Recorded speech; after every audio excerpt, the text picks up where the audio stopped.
Haya is a pa'al, past tense, perfect, third person masculine singular. From the pa'al infinitive verb lihyot, to be.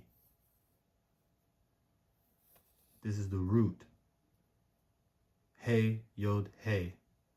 It's not a word. This is the root. Looks just like this. This is the representative for this infinitive, pa'al. Is the third person, is the perfect past tense, past tense, past tense. Third person masculine singular.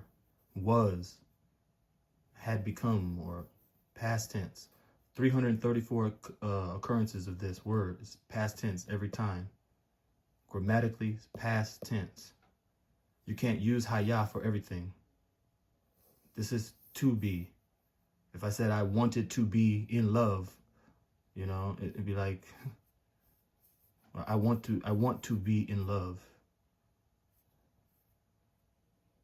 Ani רוצה לחיות, like to be a man. If I wanted to say, I was at the store, you know, or he was at the store. Hu haya, he was. I don't know. This is a root.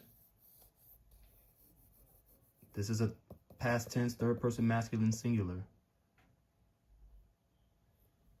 So, with all that said in the other videos, altogether, it would be Avinu Sheba Shamayim Yitkadesh Shimcha.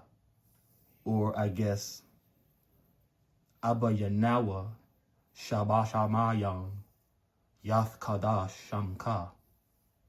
This is how you're actually saying something. Abba Nawa Shaba Shamayim Kodash Hayashimka is not saying anything. Don't you want your prayers to say something? Let's learn Hebrew.